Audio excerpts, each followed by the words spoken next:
Bismillahirrahmanirrahim. Assalamualaikum warahmatullahi wabarakatuh. Alhamdulillahilladzi hadana li hada wa ma kunna linahtadiya laula an hadanallah. Asyhadu alla ilaha illallah wa asyhadu anna Muhammadan abdu wa rasuluh. Tidak ada kata yang tepat yang pantas kita sampaikan kecuali bersyukur kepada Allah atas semua nikmat dan karunia-Nya kepada kita.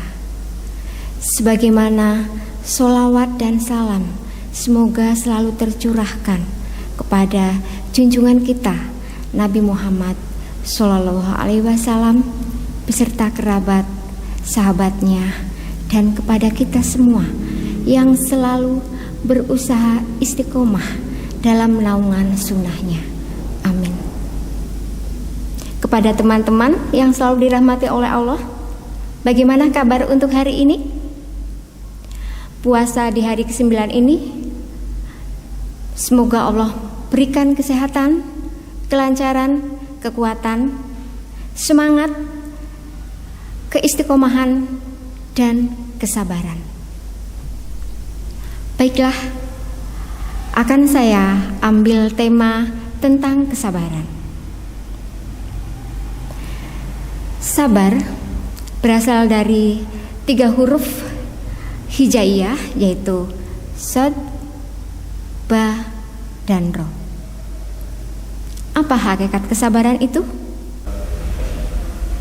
Teman-teman yang selalu dirahmati Allah, apakah kita termasuk golongan orang yang sudah sabar?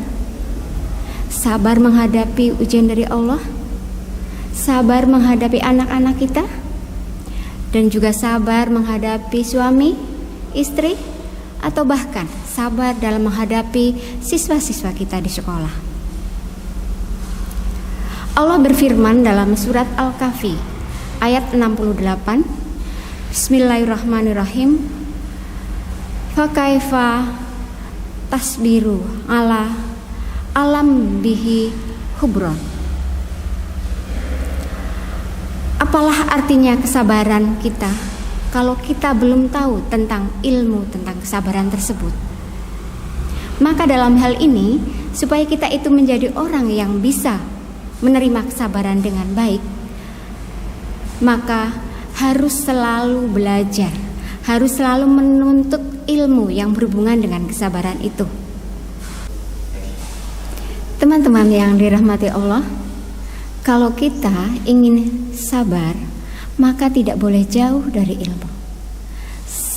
Rajin-rajinlah kita untuk masuk ke dalam majelis taklim, untuk dapatkan ilmu, dan akhirnya kita bisa menjalankan kesabaran itu dengan baik. Atau dengan kata lain, bahwa secara garis besar, sabar itu obatnya adalah iman. Iman yang diambil dari ilmu yang kita pelajari. Ibaratnya untuk kata sabar itu adalah diibaratkan sebuah pertempuran antara akal yang sehat dan agama versus hawa nafsu kita. Masing-masing pihak menghendaki menang. Lah, di tempat peperangan itu atau tempat pertempuran itu pasti terjadi keporak-porandaan atau hancur lebur. Maka wajar kalau kita itu merasakan sesak ataupun lemas. Teman-teman yang dirahmati Allah, kalau kita pengen sabar, maka kita jangan jauh dari ilmu. Itu secara garis besar kiat kita supaya bisa sabar. Ingat, orang yang sabar adalah kekasih Allah. Siapa yang tidak pengen sebagai kekasih Allah?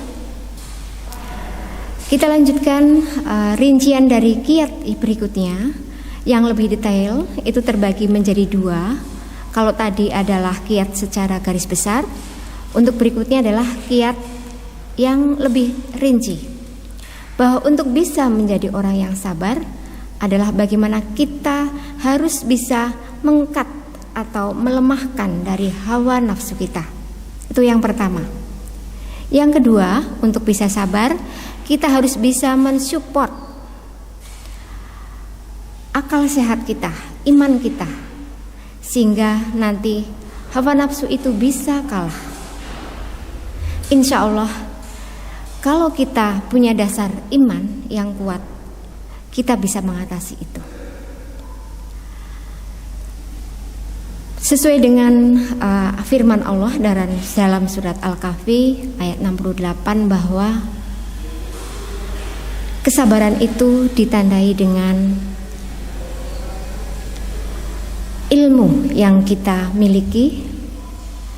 Kita tidak boleh jauh dari ilmu yang kita miliki, dan belum dinyatakan sabar seseorang itu apabila belum menguasai tentang ilmu sabar tersebut. Atau dengan kata lain, dan bagaimana engkau bisa dikatakan sabar atas sesuatu sedang engkau belum mempunyai pengetahuan yang cukup tentang sabar itu. Semangat kita belajar, semangat kita masuk majelis taklim, apalagi disesuaikan dengan bulan Ramadan kali ini. Ibaratnya kita masuk ke dalam majelis taklim, Allah itu akan merahmati, ibaratnya seperti taman di surga.